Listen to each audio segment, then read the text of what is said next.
नमस्कार, मैं हूं मृत्युंजय कुमार झा। शाम के 5:30 बज चुके हैं और अगले आधे घंटे तक आपके सवालों का सबसे बड़ा मंच तैयार है। अगर आपने कमोडिटी में ट्रेड किया है या फिर नया ट्रेड करना चाहते हैं, जानना चाहते हैं कि आपके लिए कहां पर कमाई के मौके हैं, तो आप सवाल पूछिए।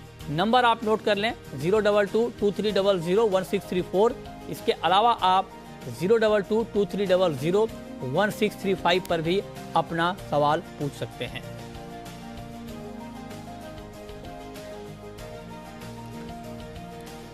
और चलिए चर्चा की शुरुआत करेंगे एग्री मार्केट के साथ, क्योंकि एग्री मार्केट में आज तूफानी तेजी आई है और खास करके ग्वार में बहुत लंबे वक्त के बाद, मतलब इतने सारे सवाल हमारे कार्यक्रम में पूछे गए ग्वार को लेकर कि ग्वार 5000 कब जाएगा, 5000 कब जाएगा। फाइनली ग्वार ने आज 5000 के लेवल को टच किया है और अभी देखिए आज की जो क्लोजिंग है वो करीब 4% की मजबूती के साथ यहाँ पर ग्वारगम की क्लोजिंग हुई है 8100 के ऊपर और ग्वार का मार्केट भी 5000 के बेहद करीब जाकर बंद हुआ है।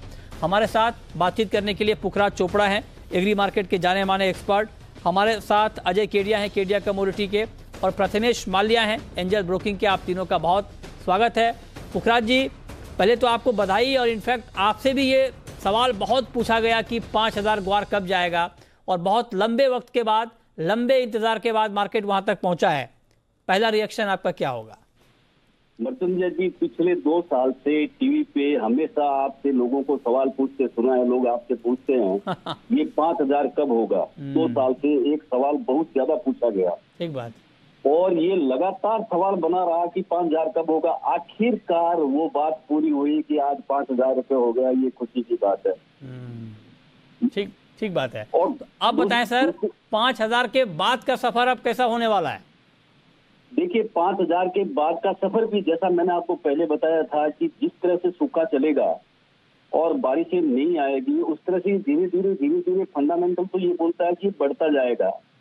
मसूदे जी, आज तो कमाल तब हो गया कि हम राजस्थान में बैठे हैं, हमें पता नहीं था कि ग्वार इतना फास्ट आज बढ़ेगा। मुझे एक दिल्ली के मित्र ने फोन किया और बताया कि 5000 रुपये ये जल्द होने वाला, और आज ही हो गया। और आगे का जो भविष्य है उस पे ये है कि जैसे जैसे इसकी डिमांड बढ़ती जाएगी वैसे वैसे ग्वार में तेजी बनती जाएगी, गम में तेजी बनती जाएगी। हाँ, जहाँ ये गम की डिमांड में कोई रुकावट आई तो इसके अंदर रुकावट आ सकती है, वरना जो फसल के हालात हैं, जो बरसात के हालात हैं, जो खेती के हालात हैं, जमीन पे जो दिखाई दे रहा है उसके अनुसार तो ग्वार के भाव अभी 5500 के नीचे तो होने ही नहीं चाहिए थे। पर चलिए, ये 5000 भी हुआ तो ये खुशी की बात है, और एक जवाब लोगों को मिल गया कि 5000 कब होगा भी, ये 5000 अब हो गया। तो मतलब भाई इसका फ्यूचर ब्राइट है अभी तो। अच्छा, आप कह रहे हैं कि फ्यूचर ब्राइट है, तो सर अगर ग्वार सीड का फ्यूचर ब्राइट है तो ग्वारगम का भी होगा सर। तो फिर ग्वारगम का प्राइस आप क्या देख रहे हैं? बिल्कुल, दोनों का उसी रेशियो में देखना होगा कि ये 9500 के आसपास गम और 5500 के आसपास ग्वार। अच्छा, ओके, तो ये आपका टारगेट है ग्वार सीड और ग्वारगम पर। अजय केडिया जी, आप बताएं जरा कि जो पुखराज जी टारगेट दे रहे हैं, जो फंडामेंटल बता रहे हैं, इसके आधार पर फ्यूचर मार्केट में ट्रेडिंग स्ट्रेटेजी अब ग्वार में क्या होनी चाहिए मंडे को जब मार्केट ओपन होगा? गुड इवनिंग मितेंद्र जी, और सभी को इंडिपेंडेंस डे की शुभकामनाएं। देखिए, जैसे हमने पहले भी कहा था कि 2021 एग्री मार्केट के लिए, ना कि ग्वार के लिए, पूरे एग्री मार्केट के लिए जबरदस्त तेजी रहेगी, क्योंकि देखा जाता है कभी भी ऐसी महामारी या पैंडेमिक होते हैं तो कमोडिटी के भाव बढ़ते हैं, जिसके अंदर इस बार एग्री की साइकिल है। तो आई थिंक मार्च 15 के बाद मोमेंटम स्टार्ट हुआ था, फिर हमने 4400 का लेवल तोड़ते हुए देखा है। आज का जो क्लोजिंग है वो काफी इंपॉर्टेंट रही, जो 5000 का लेवल तोड़ पाए। एज ऑफ नाउ चार्टिकली भी अगर हम देखें तो 5500 से 5600 का एक निर्णायक लेवल रहेगा, क्योंकि इससे पहले भी अगर हम चार्ट पे देखें तो 2015 में भी हमने ऑलमोस्ट करीबन 5450-5500 के आसपास का भाव आते हुए देखा था।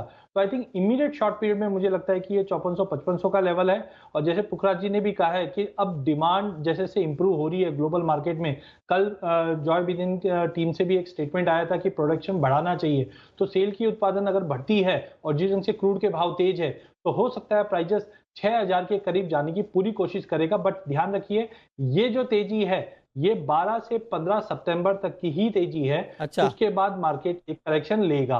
तो टेक्निकली मुझे लगता है अभी और 15 दिन 20 दिन की तेजी है, बट 12 से 15 सितंबर ध्यान रखिए, इसके बाद मार्केट एक बार करेक्शन अच्छा लेगा, बट ओवरऑल अभी भी पूरे एग्री पैक के अंदर गवार लीडर रहेगा और आगे भी अच्छा रिटर्न देता हुआ चलेगा। ओके, ठीक है, तो ये राय आपकी हो गई ग्वार के ऊपर कि ग्वार में अभी क्या होगा। ठीक है, चलिए आगे बढ़ते हैं और अब बात करते हैं सोयाबीन की। बहुत ज़्यादा उठापटक इस काउंटर में दिख रहा है, कभी बड़ी गिरावट तो कभी बड़ी तेज़ी।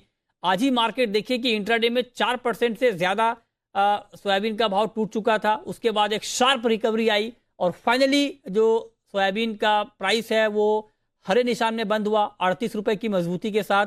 हमारे साथ DN पाठक साहब हैं, सोपा के ED हैं। पाठक जी, बहुत बहुत स्वागत है आपका। सर, हो क्या रहा है आपके रहते हुए, मार्केट इतना फ्लक्चुएट क्यों हो रहा है सोयाबीन का? फ्लक्चुएट क्यों हो रहा है? बिकॉज ऑफ दी ये जो मार्केट में न्यूज है, पहले ये कि इंपोर्ट हो रहा है, या फिर होता है कि नहीं हो रहा है, कि हो रहा है कि नहीं हो रहा है। अब ये सब चीजें इतनी फ्लक्चुएट कर रही हैं, तो जब लोग समझते हैं कि हो रहा है तो रस्साकसी वाली बात है असल में, इसीलिए हो रहा है ये। नहीं, लेकिन इंपोर्ट तो सर हो रहा है, क्योंकि अब तो बहुत सारे लोगों ने मतलब ये कहना शुरू कर दिया है कि अब अलग अलग सोर्सेज से और जो लेटर भी सर्कुलेट हो रहे हैं मार्केट में कि हाँ इंपोर्ट तो होगा और इसको अलाउ कर दिया गया है, क्योंकि चैप्टर 23 है शायद, जहाँ तक मैं समझ पा रहा हूँ, उसमें ऑलरेडी अलाउड था, इसलिए इसके लिए कोई नए नोटिफिकेशन की ज़रूरत नहीं है। कुछ लोग ये कह रहे हैं कि जानबूझकर मार्केट में ये कन्फ्यूजन फैलाया जा रहा है कि ताकि ये कन्फ्यूजन बना रहे कि हुआ है कि नहीं हुआ है और इधर मार्केट ऊपर नीचे होता रहे। अभी देखिए, जानबूझ के कंफ्यूजन कहाँ फैलाया जा रहा है मुझे नहीं मालूम, लेकिन कंफ्यूजन तो है। और अभी भी बहुत सारे लोग कह रहे हैं कि नोटिफिकेशन की जरूरत है, लोग कह रहे हैं कि नहीं है। तो कंफ्यूजन तो अभी बना हुआ है और उस कंफ्यूजन के चलते कभी मार्केट नीचे गिरती है, कभी ऊपर जाती है। चलिए खैर, वो तो खैर अलग डिबेट का इशू है सर। एक खबर और मुझे अभी हाथ लग रही थी कि आप लोगों की कोई मीटिंग हुई थी आज सोयाबीन के मसले पर, सरकार के साथ में, मंत्रालय के साथ में। क्या बैठक थी सर, क्या बातचीत हुई, जरा बताएं।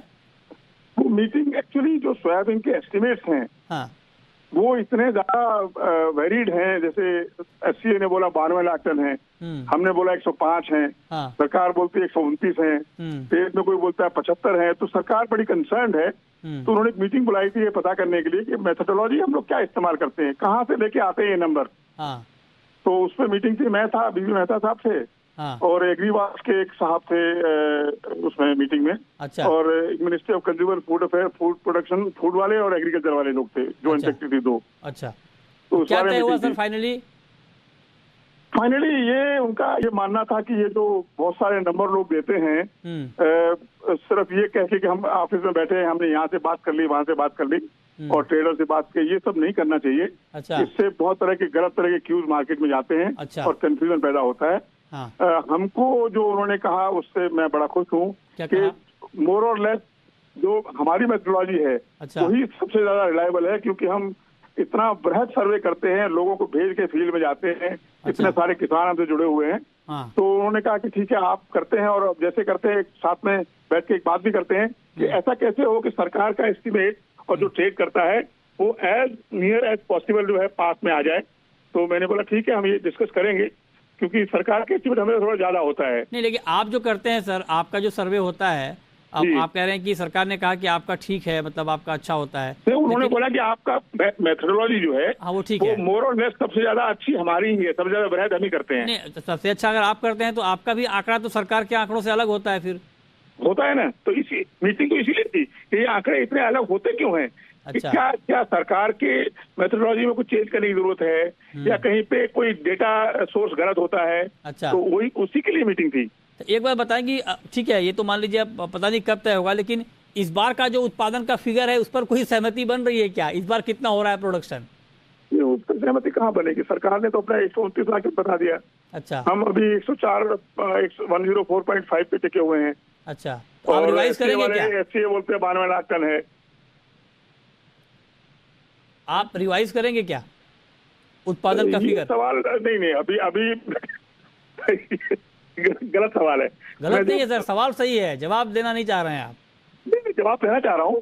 अब जो है, अभी तो मैं कोई रिवीजन नहीं करने वाला हूँ। अच्छा। जब सितंबर एंड होगा तब तक मेरे पास और कुछ डेटा आएगा, क्योंकि ये है मृत्युंजय जी, हाँ, रोजाना चेंज वाली स्थिति है। अच्छा। आप सोचिए, जैसे आप खुद बोल रहे 10,000 रुपए का सोयाबीन था, अभी बीच में 8 तक चला गया, फिर अभी लोग लग रहा है कि सोयाबीन नीचे गिरेगा, ऊपर बढ़ेगा। उस पर क्रशिंग डिपेंड करती है, उस पर कंजम्पशन डिपेंड करती है, उस पर एक्सपोर्ट डिपेंड करता है। तो अगले 2 महीने में क्या होता है, 2.5 महीने में, उस वक्त देखेंगे क्या हो रहा है। अभी तो कोई रिवाइज नहीं कर रहे। ठीक बात है। ये सोयाबीन नाम की जगह जागाबीन होना चाहिए। इतना बताइए, जगते जगते 10,000 के ऊपर चला गया सर, बताइए। अब तब भी आप कह रहे हैं कि सोयाबीन है, कहाँ सो रहा है सोयाबीन?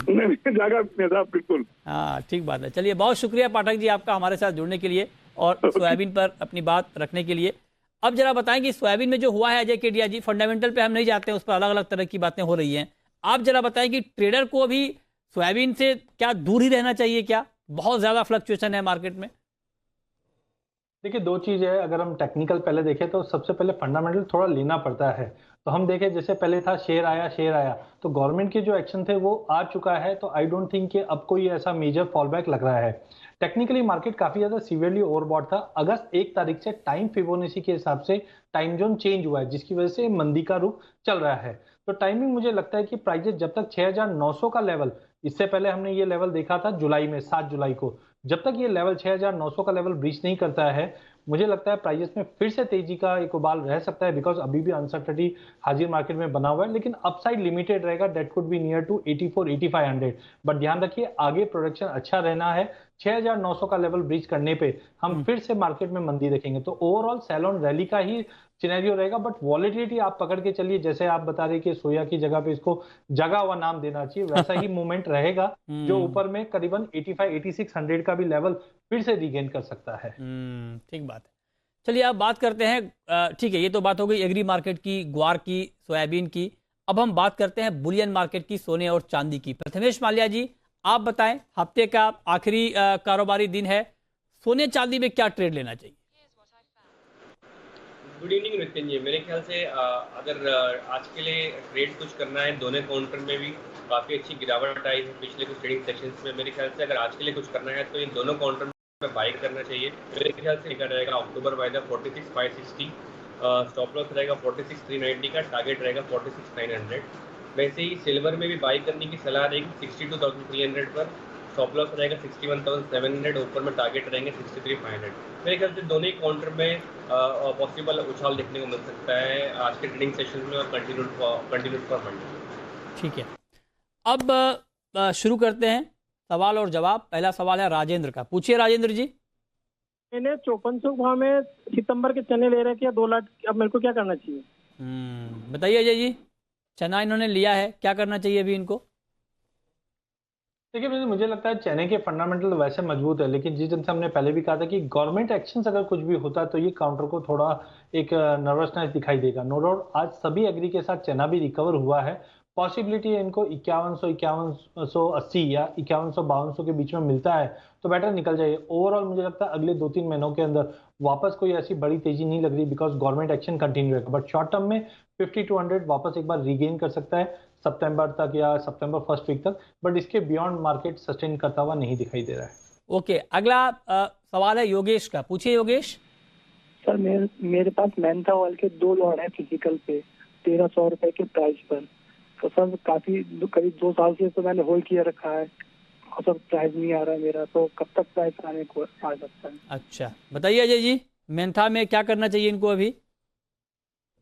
देखिए, मेंथा में अगर हम देखें जून में काफी अच्छा एक मोमेंटम आया जो 1140 का लेवल दिखा दिया था, बट अब प्राइजेस सस्टेन नहीं कर पाए और कैश क्रंचेस के चलते प्राइजेस एक सीमित दायरे में ट्रेड कर रहा है। जब तक 915 918 के नीचे क्लोज नहीं देता है मार्केट का ट्रेंड पॉजिटिव, बट ब्रेकआउट आपको 985 985 के ऊपर ही मिलेगा। तो टाइमिंग अगले 7-8 दिन मार्केट एकदम सीमित दायरे में रहेंगे।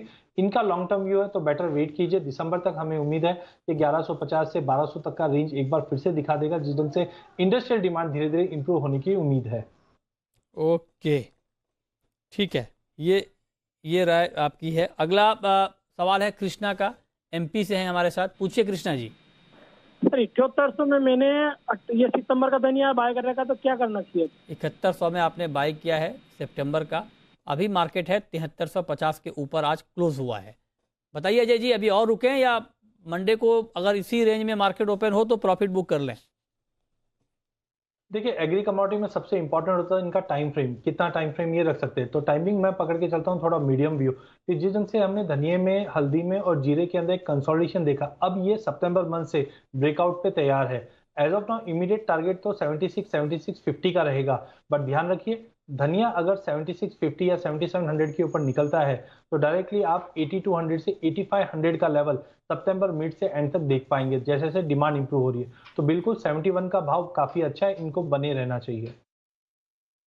ठीक है, नेक्स्ट क्वेश्चन है अनुराग का। पूछिए अनुराग जी। नमस्ते सर। सर मैंने सर चना मेरा सर फिजिकल में सर 5400 के भाव पे रखा है और सर सोयाबीन सर मैंने 10,000 रुपए के भाव पे रखा है सर। अब इसमें मुझे क्या करना चाहिए सर? बहुत ऊपर के भाव में आपने रखा हुआ है, बताइए जय जी। देखिए चने में हमारा भी व्यू काफी बुलिश था, हमने 5800 तक का भी लेवल देखा, बट गवर्नमेंट एक्शन की वजह से प्राइसेस में जो गिरावट है वो कहीं ना कहीं अब थोड़ा बहुत निकल रहा है। बट 5152 के ऊपर एज ऑफ नाउ जो करंट फंडामेंटल और गवर्नमेंट एक्शन है उसके ऊपर मेरे को दिखाई नहीं देता। तो बेटर है कि 5200 के करीब मिलता है तो वहां पे इनको ऑफलोड कर लेना चाहिए, क्योंकि इस बार बिजाई भी काफी अच्छी होगी भाव को देखते हुए। ठीक बात है। हितेश है नेक्स्ट क्वेश्चन हितेश का है। पूछिए हितेश जी। जी सर, मैं सर ये जो सोया मिल जो इंपोर्ट की जो खबर है सर, इस पे सर अगर मान लो 15 लाख टन अगर इंपोर्ट करने की अनुमति दी तो सर विदेशों बाजार में सर भाव बढ़ेंगे क्या इसके? अच्छा, ये तो आप दूसरे हिसाब से सवाल पूछ रहे हैं, ठीक है। लेकिन ठीक है अजय जी बताइए कि अगर यहाँ पर इंपोर्ट होता है ठीक ठाक क्वांटिटी में तो क्या अंतर्राष्ट्रीय बाजार में मील के दाम बढ़ जाएंगे? बिल्कुल, अगर हम इंटरनेशनल में देखें तो अभी भी ऐसा कोई एक्स्ट्रा ऑर्डिनरी वहाँ पे सप्लाई साइड नहीं है जिस ढंग से चाइना कंटिन्यू बाइंग कर रही है। तो आई थिंक सोया और सोया मिल दोनों में ही मुझे लगता है कि इंटरनेशनल में भी तेजी रहेगी। आज भी अगर हम देखें तो करीबन 1% की तेजी से 1360 सोयाबीन ट्रेड कर रहा है, सोया मिल भी करीबन 358 के हो। तो आई थिंक जो शॉर्टेजेस है क्योंकि चाइना कंटिन्यू बाइंग कर रही है, साथ में इंडिया की भी डिमांड रहेगी, ये कहीं ना कहीं इंटरनेशनल मार्केट को टाइट रखेगी। ठीक है, नेक्स्ट क्वेश्चन है रोहित का। पूछिए रोहित जी। अच्छा, लगता है उनसे हमारा संपर्क नहीं हो पा रहा है। प्रथमेश जी, क्रूड का मार्केट कैसा लग रहा है सर आपको आज शाम के लिए? आई थिंक इस काउंटर में काफ़ी अच्छा करेक्शन आया है और मेरे ख्याल से आने वाले ट्रेडिंग सेशंस में भी ये करेक्शन जारी रह सकता है। क्रूड काउंटर में सेल करने की सलाह रहेगी। 5140 के आसपास अगर शाम में एंट्री मिलती है वहाँ पे सेल करना चाहिए। 5210 का स्टॉप लगाना चाहिए और नीचे में करीब 5000 के टारगेट रखने चाहिए। अच्छा ठीक है, तो नीचे में आप कह रहे हैं कि 5000 का टारगेट ध्यान में रखकर 5140 पर क्रूड आप बेचें। अभी मार्केट में भाव है 5119 का, तो मतलब अगर 15-20 रुपए मार्केट ऊपर हो तो आपके लिए बेचने का मौका क्रूड में बन जाएगा। ठीक है, मेटल में कोई टॉप पिक अजय जी आज शाम के लिए आपकी? देखिए पूरे बेसमेंट में वॉलिटिलिटी काफी ज्यादा है, बट उसके अंदर मुझे लगता है निकल और जिंक दोनों पे ध्यान रखिए। खास करके जिंक की बात करना चाहूंगा जो 249 के लेवल पे बाइंग किया जा सकता है। 250 का लेवल तोड़कर 252-50 तक का लेवल दिखा सकता है। कॉपर में क्या किया जाए प्रथमेश जी? मेरे ख्याल से बाय करने की सलाह रहेगी। 727 के आसपास सही एंट्री रहेगा, 724 का स्टॉप रहेगा और मेरे ख्याल 733 के टारगेट। ठीक है, कॉपर में ये रहा है 733 के टारगेट के लिए आप यहाँ पर बिकवाली कर सकते हैं 727 पर। अच्छा, नेचुरल गैस में कुछ करना चाहिए क्या आज अजय जी? देखिए नेचुरल गैस में कल हमने देखा था कि इन्वेंट्री बढ़कर भी आई है और पिछले 2-3 दिनों में हमने देखा प्राइजेस 310-311 के ऊपर सस्टेन नहीं कर पा रहे। तो टाइमिंग एक प्रॉफिट बुकिंग ट्रिगर कर रहा है काउंटर पे। 290 के नीचे बेच के ही चलिए। 284 से लेकर 280 तक के लेवल देखने मिल सकते हैं, तो बिल्कुल नेचुरल गैस में बेच के काम करना चाहिए। ओके, और अब वक्त है रैपिड फायर राउंड का।